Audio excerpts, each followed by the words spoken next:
Take that as a yes. All right, anytime you're ready. Were you Pat or Priscilla? Pricilla. You sure? Positive. Okay. Priscilla, would you give us your full name and spell it for us, please? Pricilla Ann Zakhar. Pricilla Anne Zakhar. Zakhar. All right, and what was the date of your birth? 11/6/38. And was there somebody born very near to you? Yes, my twin sister, Patricia. I see. And who's the oldest? I am. You're sure of that? Positive. Oh, okay. By how much? I think it's about 2 or 3 minutes. Oh, so you're an old timer compared I'm to an her. old timer. Right. And where were you born? In Milwaukee, Wisconsin. And the names of your mother and father, please. My mother is Elvina Zakhar. Her maiden name was Skenador. My father is Paul Zakhar. And do you have any remembrance of your grandparents and their names? Oh yes, my grandmother was Lillian Skenador. She is her maiden name was she was a Hill. And my grandfather was Watson Skenador. And what about on your father's side? I don't know my real father's my grandfather's name. I know he was a Zach. I don't remember. Emil. I don't know. I'm not going to say. I know her name was Ann Zakhar. Now, the Zakhar side of the family, were they all from the Milwaukee area? No, my grandparents were from Budapest, Hungary. Budapest. My father was born here in the United States. Okay. And I'm really not sure where he was born. I don't have that information. I don't know much about his background, to be perfectly honest. Nor his grandparents, or your grandparents? Don't know much No, about them? I understand that she came from a rather wealthy family and he didn't, and they met, they fell in love and they ran away and came to the United States. That's the only history I have. I see. Okay. Now, you're... Oh, one I'm other sorry. thing. Zakhar is an Americanized Hungarian name. There are some letters that weren't pronounced, I believe, that in Hungary they don't use like certain letters in my name. So it's been Americanized. I see. Now, on your... you didn't know the... on your Zakhar's side of the family, you didn't know the grandparents? Just... No, I just met her at my father's funeral. I see. It was the only first and last time. Now, did your dad have any brothers and sisters? No, No, he was the only child. only child. I see. Now, on your mother's side, did you know them at all? Oh yes, I knew my grandma. I didn't know her father. He died long before. He died when my mother was, I think, 14 or 15 years old, something like that. I see. He was killed. I believe here in Milwaukee. Okay. I don't know if I think it was a car accident or something like that. I believe. Now, were both of them your grandparents? Were both of them from the reservation? Yes, they were both Oneida. And did they move down here, or For a while. I think then later on, after my grandfather died, they came down here for jobs, and then they went back. My grandma went back to the reservation. And where on the reservation did they reside? There's a road that passes the railroad tracks as you go through Oneida. The old town, they have a road that passes it, a new one that bypasses it, but where the post office and Coonan's and some of the bars and stuff. And you go, it's called Salt Pork Avenue. And my grandmother lived right on that V, right there. I forget what the name of the road was, but I know they call it Salt Pork Avenue on the other end. Mm-hmm. That's where the Lutheran church at that time was. And did she live on J or on U? U went out towards Highway 29 going north. J ran along, it was called Riverdale Drive. They now. lived right there in the V. Yeah, There's a V. They lived right there, the first house. okay. It's now, they got a gazebo there and the old water pump. And people would come around from all over with either carrying it or in wagons and pay my grandma 50 cents a month to pump water. Now, did you spend time with your grandmother? Oh, yeah. Now, did she have electricity? Yes.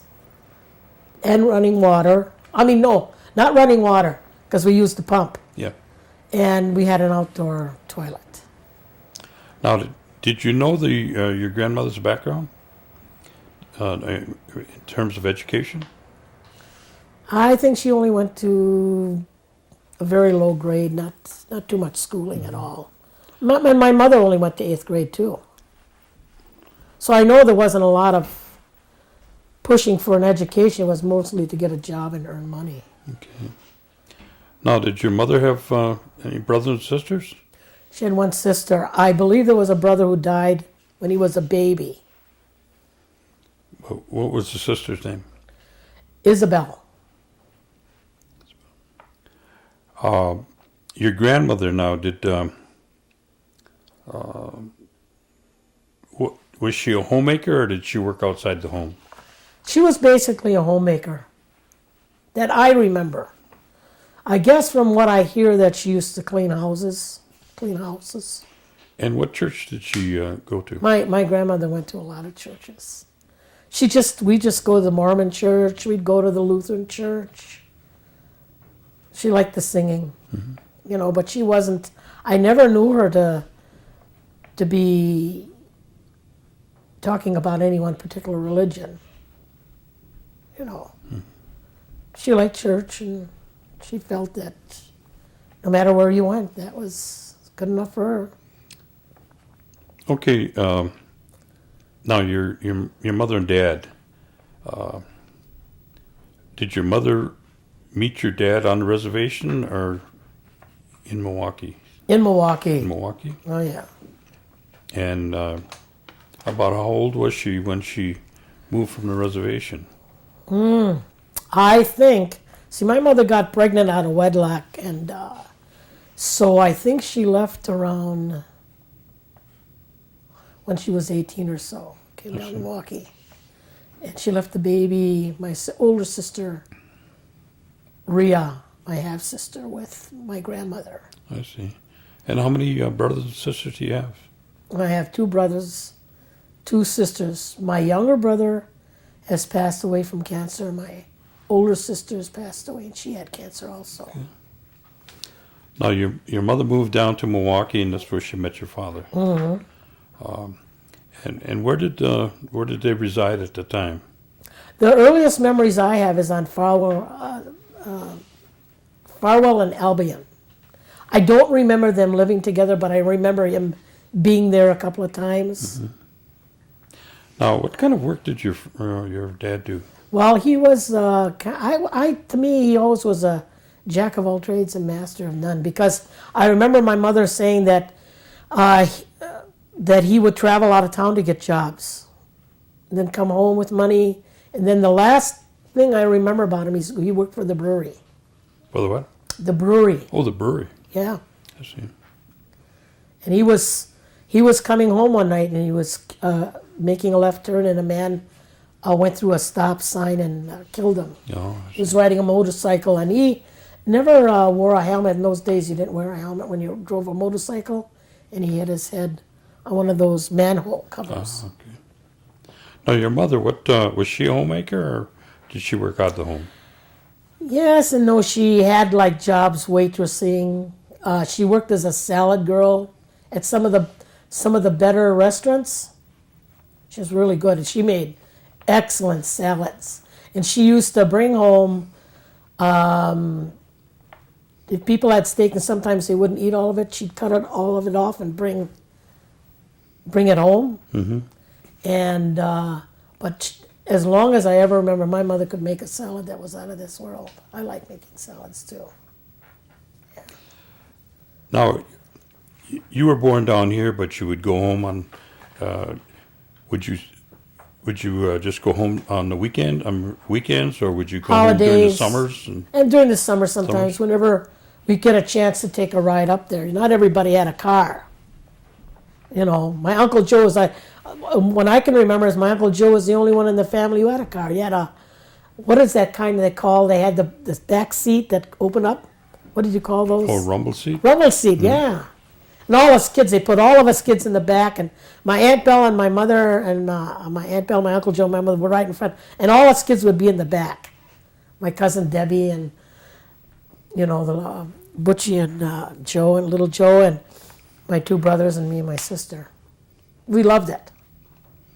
What were some of the, I guess, memorable experiences that you can remember on the reservation? Oh, just getting up in the morning and smelling that bacon. And, That's salt pork. Oh, that's salt pork, yeah. My grandma and grandpa had a garden. See, my grandmother, we call him grandpa because he's the only man I knew as a grandpa. She lived with Frank Moore. And nobody on the reservation ever said anything. That was just, you know, Frank Moore and Lillian Scanador. They lived together. Mm-hmm. And, but we called him grandpa. They were just grandma and grandpa, as long as I ever know. And he had this garden with everything in it, and they were the best meals in this whole wide world. And I used to love going up there around New Year's when they'd have Huyan, because Grandma would make all these homemade donuts, and that would be for people who would come to the house, because she would give you a paper bag, New Year's Day. And then we used to like going to the taverns because you could get candy bars. But if you went to somebody's house, you usually got donuts or you got apples or oranges, which was good too. But I mean, I like the candy bars.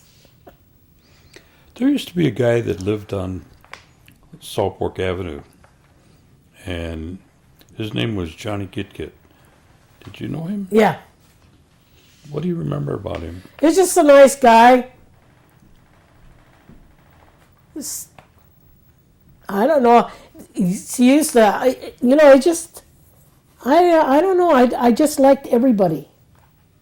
I always remember that the most about Oneida is that they always stopped by Grandma and Grandpa's house, mm-hmm. or they'd wave. They'd sit on the porch. We'd wave to people. I mean, that's what I liked about it. Those were nice. I liked that sound, that you could hear that wind. I like that sound sitting on that porch, that quietness. Did you go to any other places outside the reservation? Yeah, we went up to a cherry orchard. Oh, okay. That was beautiful. Like they had parts of it, they had, I think they were Jamaican camps, Mexican camps, and then they had an Indian camp. And that's where all Indians, we went cherry picking. And there was a lady there who used to make cherry pies. I think it was 25, 50 cents a pie. They were the most, I still love cherry pie to this day. But there was singing, and I remember that you'd shower and you'd pull a rope and the water would come down on you. That was fun, I mean, I didn't know it at the time when my mother took us up there that we were working to live. It was just a good time. You know how a kid is. Just don't know hard times of parents a lot of times, But I had a good time up there. A lot of good people. Did you ever go to any ball games or dances when you were up at yeah. They used to have this, we went to Vans Valley, and that's where I learned jigging too, besides my mother taught us jigging. And they used to have, what's that bar? There used to be Eagles, was right across, wasn't Coolins. Coolins was on top of the hill. Oh, White Eagles. White Eagles, and what was that old one? One of the first one, the big dance hall. Oh, it was Firms and Skylers. Skylers or Firms there. Yeah. I remember when I was young, we went for big time on Saturday night dances. Those were the good times. Those were really, I loved to watch them dance. Did you go to the ball games? Yeah, a couple of them. What about 4th of July? You ever been up there around the 4th of July? No, I didn't. And even now, it's one of the things that I don't make that trip up there because it's. I think it's because I haven't got anybody living up there. Oh, You sure. know, that I can stay with her, you know, stuff. And I'm. And what? That's right. You mentioned your grandmother went to all different kind of churches. Yeah. Okay. When your mother moved down here, then you your family grew up in the Milwaukee area. Right. Was there any other Indian families that were close to you? Yes. Well, my Aunt Belle, and then my Auntie Vera, Auntie Sarah, Auntie what's her name? She was one of my mother's best friends. We were all cousins, and those are the people we would see the most down there. And then, of course, we'd go to the Indian taverns, they called them at that time in Milwaukee. That was a big gathering place down there. I mean, there were certain places, I think 3 or 4 that I know of. John, he owned that tavern off of National Avenue. John Danford, Okay. okay, right off of National Avenue Yeah. for years. What was that The called? Wigwam and The Wigwam or something like that, right. Yeah. Then they had the one that, Argonne. yeah, and well, those are all the, then they had it near the brewery down there. That Louis owned it. He was a white guy, but I mean, there was a lot of Indians in there. There was a lot of dances down there. But I mean, we don't have it like we have today, where we have different gathering, able to gather different things. Like, you know, at least I didn't. But I mean, I still knew a lot of my family, the Oneidas here. As a matter of fact, that's the only family I know. It's my Indian side. Excuse me. Was there other kind of, I would say, Indian activities going on, you know, during your teenage years? Not that I know of. No, I wouldn't say so. I wouldn't know. They don't have the powwows. I didn't No, have the powwows no, like they no, have nothing, today. nothing.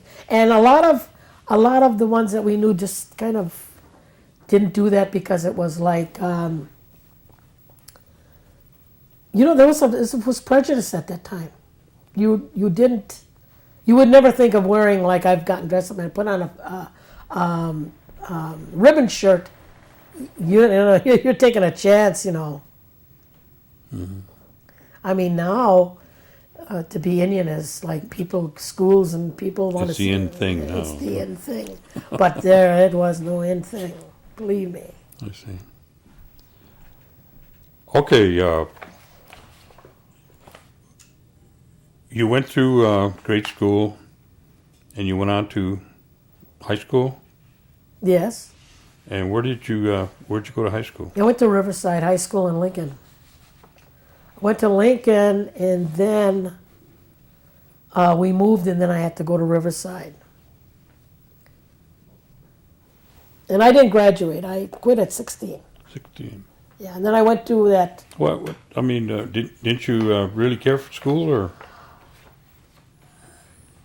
did you have other interests that? No, it was hard to get books. I was always behind, and Okay. those days you had to have these uniform for gym class, and it just seemed like it was hard for my mom. We were always behind in books. We were always behind in uniforms for gym class and stuff. And you know, I just thought, you know, get a job. That was paramount. Where did you go to work then? I went to work at a candy factory at 16. What they have you doing? Work on a line. They had candy cigarettes. Remember those candy cigarettes? Sure. You know, you put boxes, and I Yeah. just, you know, I was good at it. I was very good at it. Then I just started to go from better job to better job, you know. And, you know, I used to come home and say, Mama says, look, if a door slams in your face, you got to keep moving, Priscilla. You can't stop, you know, and moan the fact that somebody's not going to hire you. You know, you got to keep trying. And did you continue to go from job to job then? Yeah, I left it because it was really the boss was really, not just to me because I was Indian or anything, it's just mean. You know, slave drivers. Sweaty, gooey, sticky, sugar on your face. And she'd sit up there at the end of the line and drink Coke, and all of us go like, ugh. And so I kind of made up my mind I was going to try different jobs. And I got a job around 18 years old at Johnson's Service Control, Johnson's Controls. I worked there 3 years. I worked as a file clerk. I started out. And at that time, they didn't have an ABC. It was done by numbers because of engineering. And so I used to say to my boss, and I'm kind of like that now today, I said to me, if you let me, I'll organize this whole filing system for you. And he said, okay. And I did. And then they brought in Xerox. I met the inventor of it because he showed me how to operate. It was the old-fashioned one that was you lift up and put it underneath. Now it's all sideways and it's electric static, which I was introduced to. And I just decided to leave. I stayed there for 3 years, and then I went to work. It was a place off of Juneau, State Street, between Juneau and State Street, right there. They did warehouse clothes, and I had a nice boss, Shirley. And that's when I was on a baseball team for industrial. And as a matter of fact, I was picked out for All-Star. I was very athletic. Very athletic. And so I really enjoyed it, but I did want a better paying job because I was making like 98 cents an hour. And so a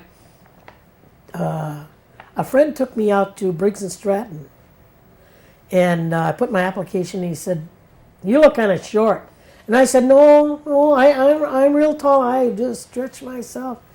And okay, so I went back to my job, and then a couple of days later, my mother called me at my job, and she said, Pricilla, they want you for another interview. You're to leave right now. Your father's coming to get you.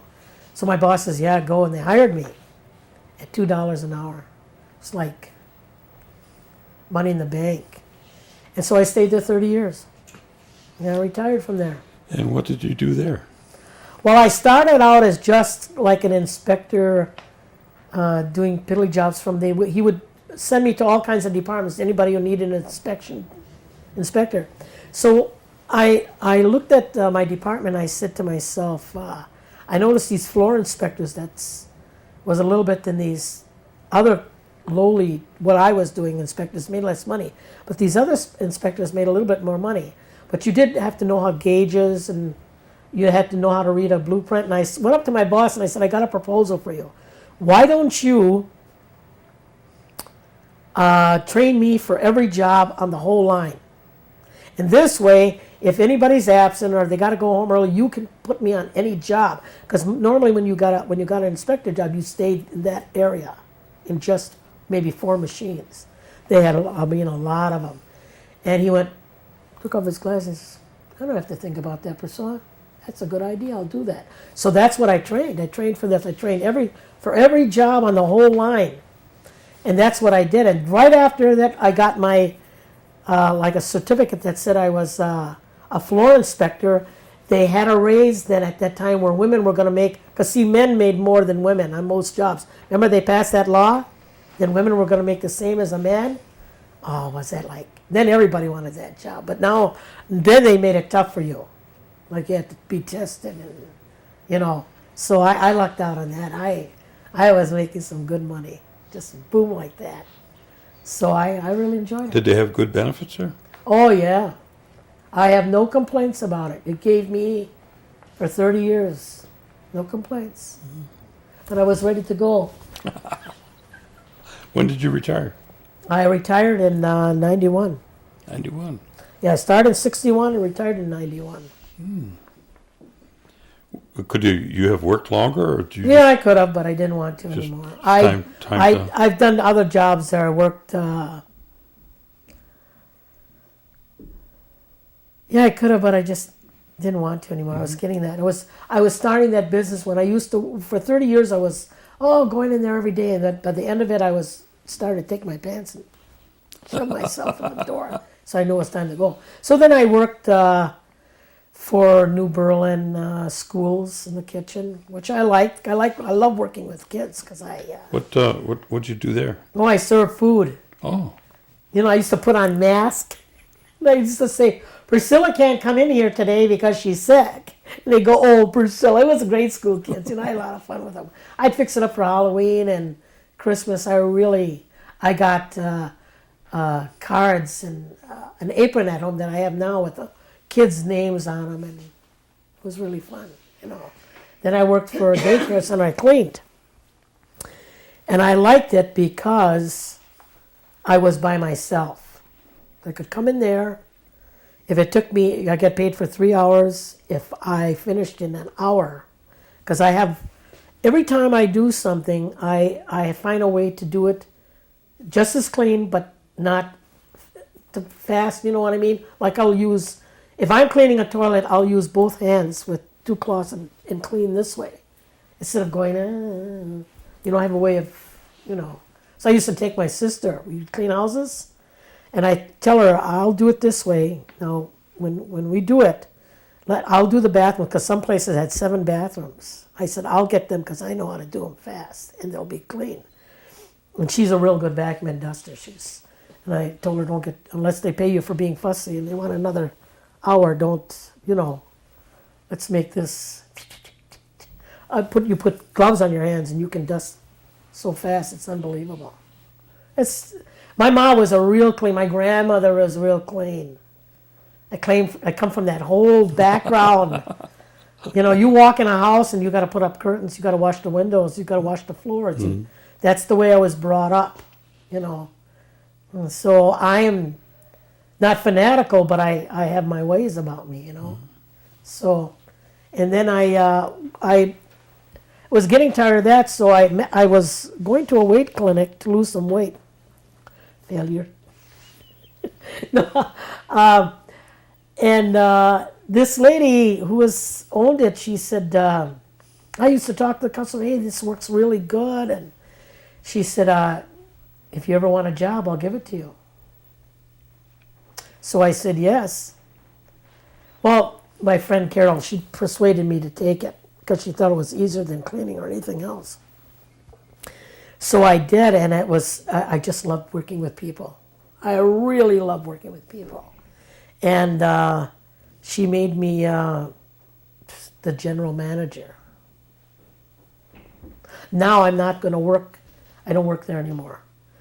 It just got too many hours, too much, you know what I mean? Too much. I don't want that kind of responsibility. So I'm going to work at Seats in December. Mm. Just something for 15, 20 hours. Sure. When did you become, kind of involved with or when did your interest peak for involvement into Seats? When the Seats started up here, because it was so close. And then things just started to happen, like came to a couple meetings. My brother got involved, the younger one who passed away. He was a board member, and then he got involved and started pulling us in. And all of a sudden, I found I really liked it. Because I thought this could be something really great, for the children. Because I used to do in the summer, I did a summer class because I was retired, is that I would do things with kids here. It was a kids book club, okay? And then I used to take them to the park to swim and have them each read it. And I like that, doing things with the kids, the Indian kids, however many kids showed up. But I like volunteering for most of the stuff that my sister and I are great at that. Do you think there's enough materials available for you to, do the kind of work you want to do in terms of the historical aspect or hands-on kind of things with kids? Well, right now, Debbie and Patty and I are involved in that traveling museum. We go to schools, and we did our training in Oneida, because whatever we represent from this traveling museum has to be accurate. It's from the old before, the settlers came over from, the colonists came over. Till once they came over, then our things changed for us. From from buckskin to clothes, to cloth. And so we go to all these different places if we can. I think that's important.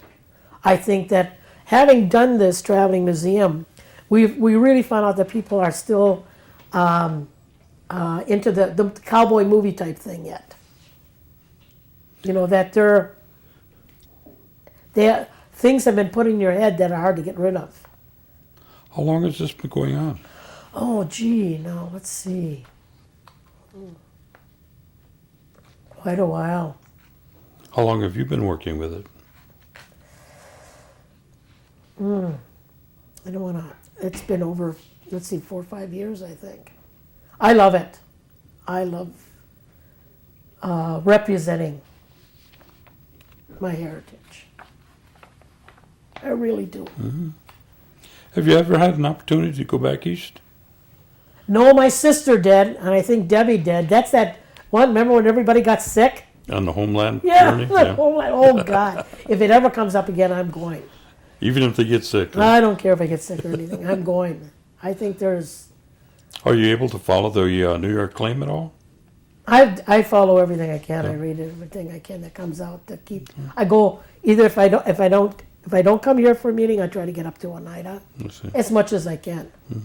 You know, yeah, it's like it. What's your opinion on the per capita payment we receive? Well, I'm not going to lie to you. I love it.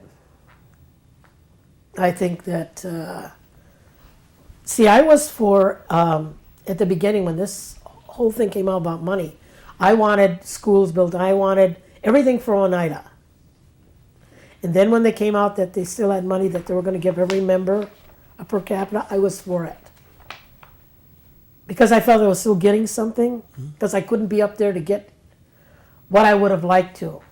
You know, like, it's very hard for anyone down here to make appointments to go up there and actually get for dentist, for your eyes, and to get into the nursing home, or housing. So they didn't want everybody up there, but so I felt I was getting something.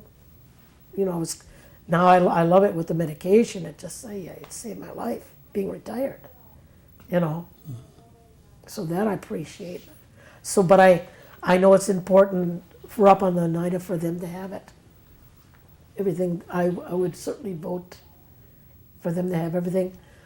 It would hurt me if they didn't want us to have something down here, because I think we need each other. We can't forget about Oneida. Oneida can't forget about us, brothers and sisters. I know your sister brought in some pictures, and what I'd like to do is I'd like to have her bring them down Sure. and we can start looking at them. But first of all, I wanted to see if there's any areas that I neglected that you wanted to cover, that you wanted to share with us. No. Okay. Not really. All right. Were you going to ask me at the last part? Are you done? I beg your pardon? Are you going to ask me anything more? Not unless you want me to. Sure. What do you want me to ask you? Well, I think that last one you asked last time was something for the youth. Oh, sure. A word. A word to the wise. A word to the wise. Well, the only thing I can say is that I like to tell a story. And the story is just a story of hope. It's a hope for the youth, and it's also for our elders.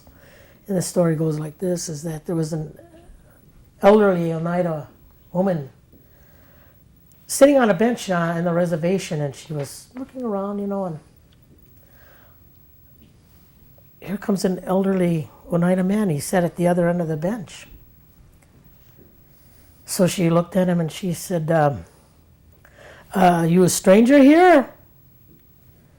And he said, no. He said, I was here many, many years ago. So she said, oh. Well, why were you gone so long all those years? And he said, I was in prison. She said, oh.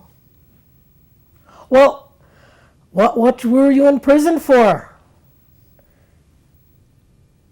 He looked down, he looked at her, he said, I killed my wife. So she said, oh, then you're single then, aren't you?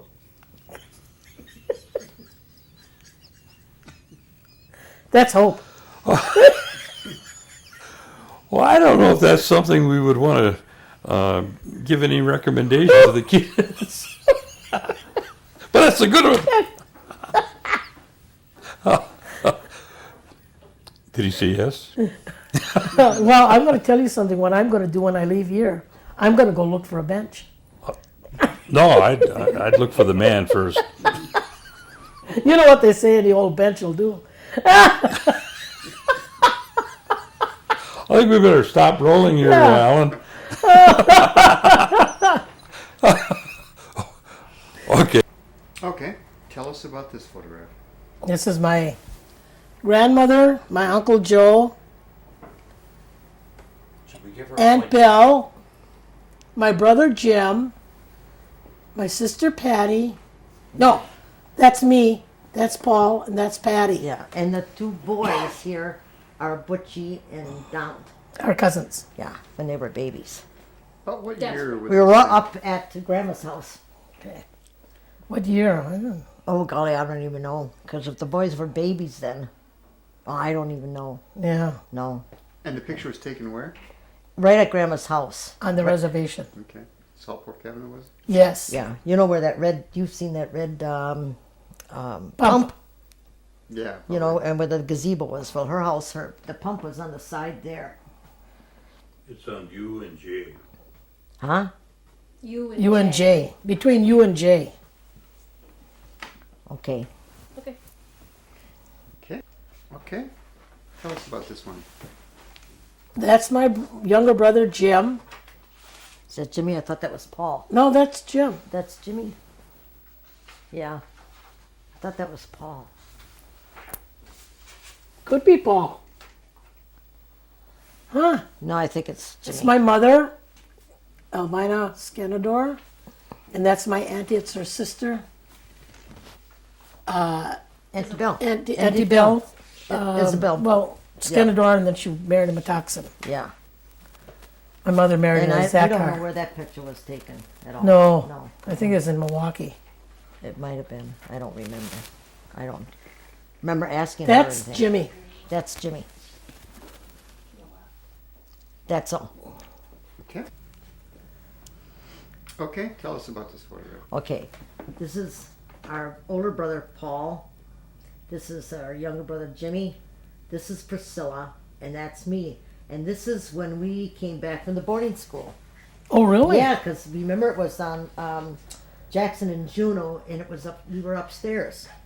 Remember? okay. Because that's when we met Betty Hattrick And her three kids. and her 3 daughters. Yeah, Ma was friends with them when we came back Yeah. from the boarding school. Yeah, And these two were killed in a fire. These two yeah. little the girls baby and the oldest girl were killed in a fire. at a pizza house. Yeah, but that's the 4 of us there. And like I said, that's when we came back from the boarding school.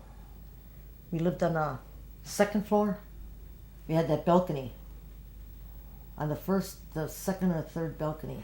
Oh yeah, yeah. Yeah, Jackson and Juneau. Yeah, right, Jackson right, and right, Juneau, right. right? Uh-huh. Your dad talk about sweating to death every summer. Yeah, Yeah. it's true. No air conditioning. And that was the place that I told you about, that the bucket of blood was kitty corner from there. Oh yeah. Maybe I shouldn't say that, huh? Okay.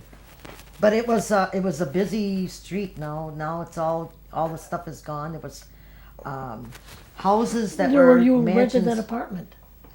that were converted into apartments then. And later on then at 16 at the other corner, I worked at Hackendall's as a soda jerk. Anything else? No, that's it. Okay. Tell us about this one. Okay, this is our older brother Paul, Nays Pa, and this is me, this is Jimmy, and that's Priscilla. Now, that's was taken on Jackson and Juneau because we moved from. It was still on Jackson and Juneau. Remember the other picture that we just saw? Well, when we came back from the boarding school, we moved up in that place. But here we were on. Was that where we met Carol? on the boulevard by Jackson and Oh, Juno. Yeah. oh, I know where you remember. mean. Yeah. We moved from there, from that one on Jackson and Juno, but this still was Near the Embers. yeah, near the Embers. And where is that It's a located? restaurant. Yeah, but where is that I located on don't the know what boulevard? that street is. Near St. John's Cathedral. Yeah. What's that street? Whatever. Yeah. But that was a different place Yeah. place already. Then we had moved from there, from the one on Jackson and Juno. Isn't that his 48 Hudson in front of there? Yeah. Pause. And that's about it for that. Yeah. Anything? No. Just us kids. Just us kids. Yeah.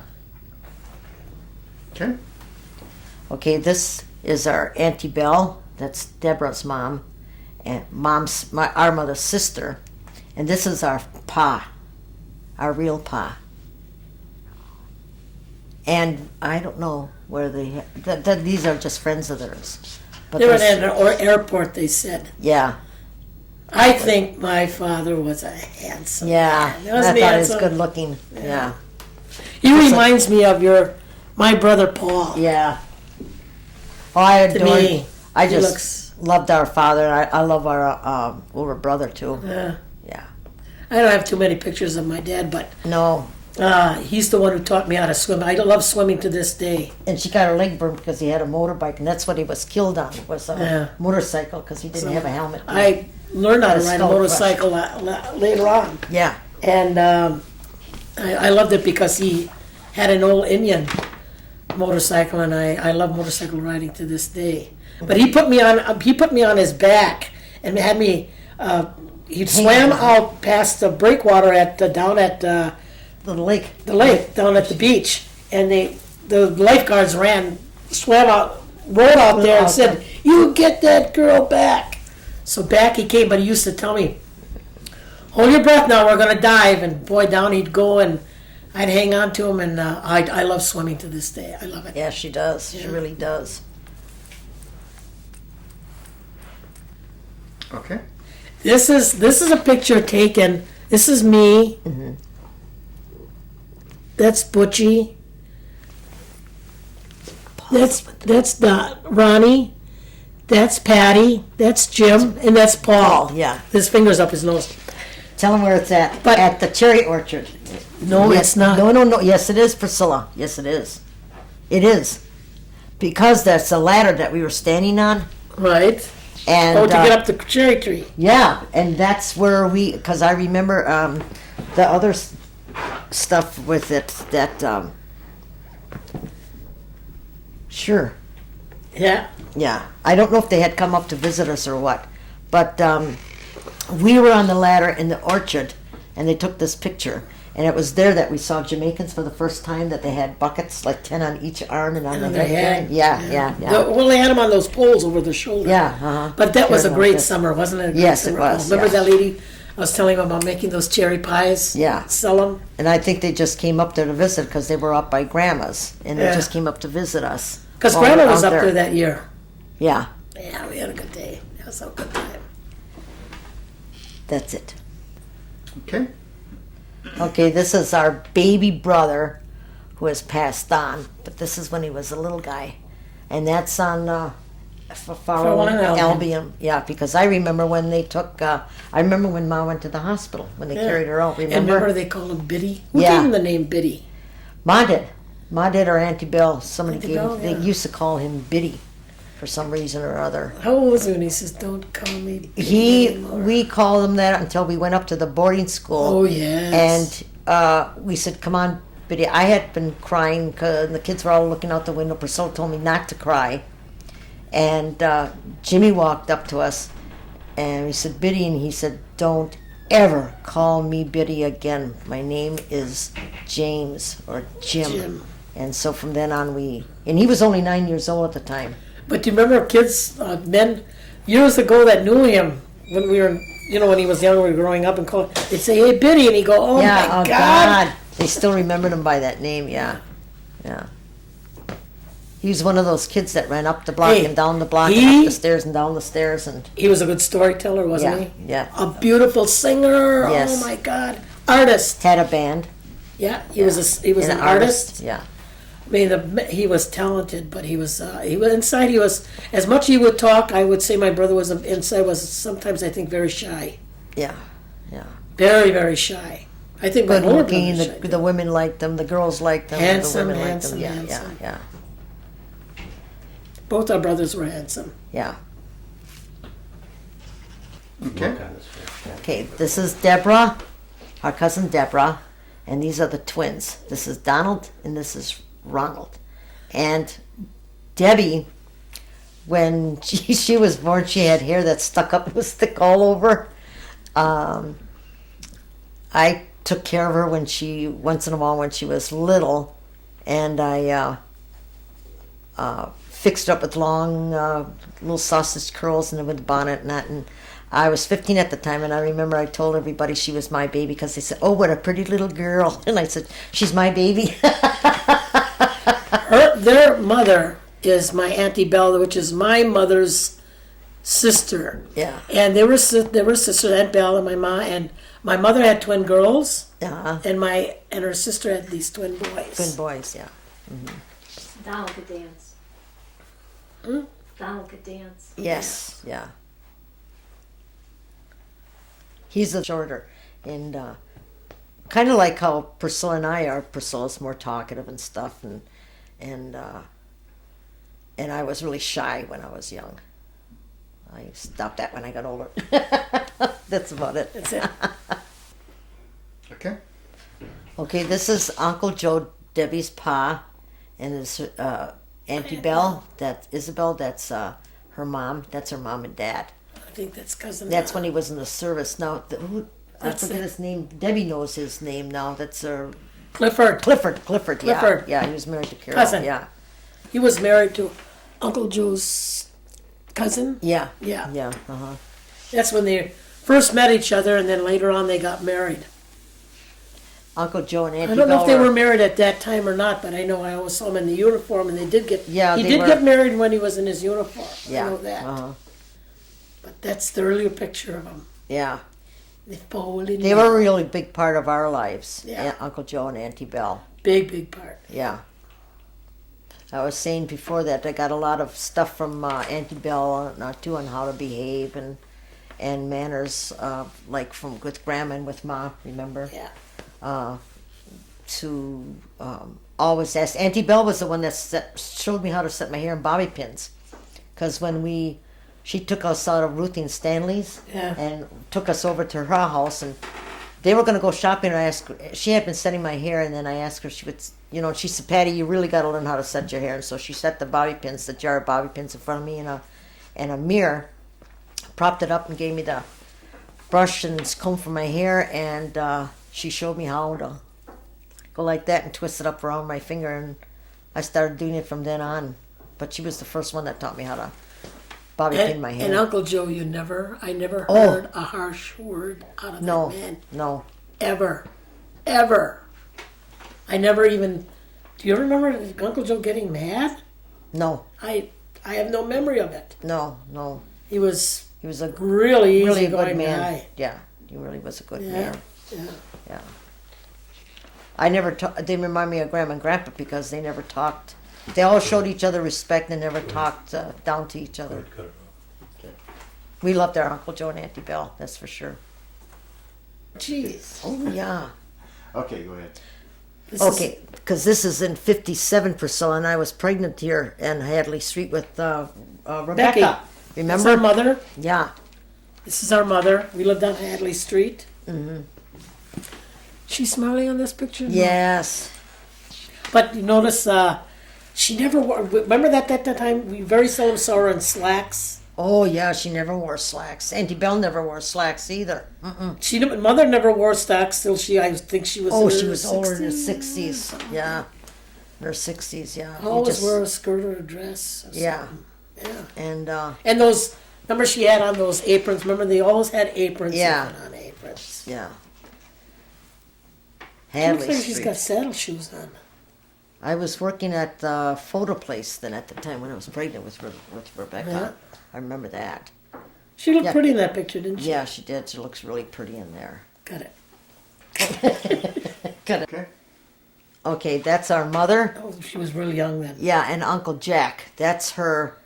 Her Her Auntie auntie's Vera's husband. Yeah, That's her auntie. That's her uncle. This is on the reservation too. Yeah, I don't know if that was by the bar that they owned or what. I never asked where in the heck that was, but she was young in there. Yeah. I don't know how old she was. No, I don't either. Go ahead. But it's a picture of me and my mother and Priscilla. And it's a picture that I really like. I got one at home because my mom's got a halfway smile on her face. And my mother didn't like to take pictures. Remember, Ma? Never. Nah, she put her hand in front of her face. So we got that through that Channel 10. Carol got it, and she made an appointment and set it up. So it was really. I got a couple of pictures of her, but it wasn't one of the nicer ones of my, eh? Yes. Yeah. And how old was she? Do you think she was in there? I think she was in Late her 60s, 70s. late No, 70s? she was in her 70s. Yeah. In her early 70s, because she was passed on when she was 80. Kitty, yeah. Yeah. Yeah. No, so that was one of the better ones when Yeah. she was really filled out and healthy looking and stuff. Yeah. Yeah. Okay. Okay, this is our ma when she was, young. And her hair, she had hair, over her shoulders, black. pitch black, thick. You couldn't make a part in it. And we love this picture of our mother. Yeah. That's who always stays in my mind too, is how she looked and smiled and her eyes and, How old do you think she was?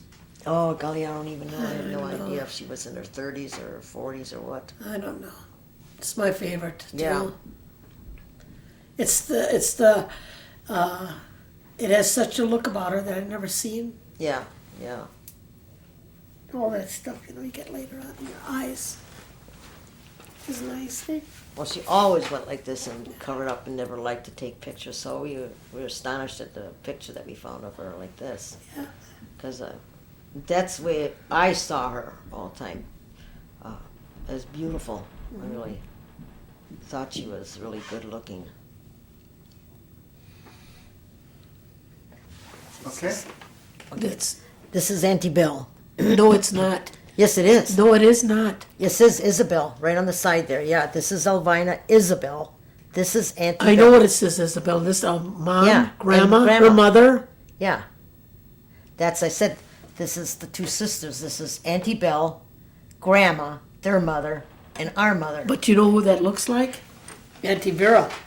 It's not. Would No. you mean that Auntie Belle was that chubby? Oh, yeah. Yeah, she was. She was only, I think, about 13 at the time that Ma told me. Yeah. Oh, really? Yeah. That is not Auntie Vera. Because look how old Grandma is in here. And Auntie Vera, no. That's Isabel. Auntie Wow. Belle, yeah. Can't you see that? Right there, Isabel. I Right know. there. I Yeah. know somebody wrote that. Who Oh. told you that? Ah, Oh. Yeah. Yes. You've been looking at that and thinking it's Auntie. Well, you can see the family resemblance. yeah. Okay. Okay. Okay, this is our grandma. Yeah. Our mother's Mother. mother, and that's on the reservation. That's what you call our beloved grandma. Oh, yeah. Grandma would do the same thing, but Grandma had teeth that were missing in that, and she always had her put her hand over her mouth. A lot of times when she's talking, especially when she smiled, and Ma had the same kind of habit. She was wonderful. We both, Priscilla and I, right? Priscilla thought Yeah. Grandma was the most beautiful person in the world. She baked bread. She made donuts. We had big bologna, and she sent us to Morgan's. Remember, Yeah. to go get bread and that. I don't even think we ever had a bad day. No, with her. no, ever. Ever. We just adored her too much to it. Well, we were brought up like with Ma as to when you were asked something to do something, you didn't question. Say, you just didn't do stuff like that. no. Besides that, we didn't want to. No. We just simply adored her so much that she would have us have the water ready because Grandpa was up. She made him breakfast. He had started already started the fire up, in the stove that heated up the house. The Pot-bellied. pot-bellied stove. It was the only thing that heated up the house. And he'd already have breakfast, had come down, and she hadn't been in breakfast. So she slept up downstairs, and he slept up, had his own room upstairs. And so we'd come down, we'd have to make the bed first, get dressed, wash our hands and face in a pan of water, take it from a pail with a dipper, and then sit down, and she'd make us breakfast. She'd already have the water on, and then after we're done, get the stuff together. And of course, in those days, it was silverware. It wasn't like it is now, but it would be really hot water. That's how we always started out with, really hot water. And you'd go like this to wash the dishes and stuff, and then put it in rinse water, and then put it on a towel, and then dry it, and then put it away. And that was kind of really a routine. Do you know that I make my bed the first thing every morning? Yeah. To this day. Okay. Auntie Belle, now, No. can I say this? Can I say this? Sure. Oh, okay. There's a story that with Auntie Belle and Grandma is, for instance, is she told her the girls had to make the bed like we were taught when they were young. Well, Auntie Belle, I think she was 13 years old or something like that, and Grandma came up to look at it, and she said, "You didn't fix that?" She said, "Yes, I did. I fixed it. It's okay." And Grandma said, "Oh, really?" Well, she tore it all out, and she said, "Now fix it." So Auntie Belle fixed it. She did that to her all day and ripped it up every time she came in. That my mother said to my grandma, her mom, she said, "Ma," she said, "Isabella is really crying and really feeling bad. Can't she have something to eat?" And she said, "You shut your mouth, Elvina, and stay out of this. This is between you and your sister and myself." And Ma had to leave the room, and she did that all day until supper time. And she did it exactly. She said Auntie Belle did that for years and years, so she got even in her 60s. She did it the way her mother wanted her to do it. She never forgot that lesson. And she never got smacked for her, nothing. Then she told her, she said, "That's enough." She said, "Now you can go and eat." And that was the end of it. They never discussed it or anything, but that was a lesson in itself right there. Yeah. Okay. Okay, this is me, Patricia, the other twin. That was when I was 16 We went to and a I was at Lincoln. No, that was at that. When we turned 16, we quit high school. We went to that on State Street. What do they call that? Where all the kids went to. When you don't graduate from school, you had to go until you were 18. No. Oh, no. It was at, I know what you're talking about. We went there when we were 16, but you could go. You could get a job. You could get a job, yeah. You didn't have to stay there till you were 18 unless you wanted to, but who wanted to? But that was when I was, and he was a Frenchman that was teaching us photography, and he had taken our pictures, and we could keep our pictures, and I had asked him, all the girls had asked him, I remember him, because we all asked him, "How do you say I love you in French?" And he should, I never forgot this, je vous aime beaucoup, mon chéri. But now I found out I've been saying it wrong all these years, but it sounded good to me. So that's what I remember about this particular picture.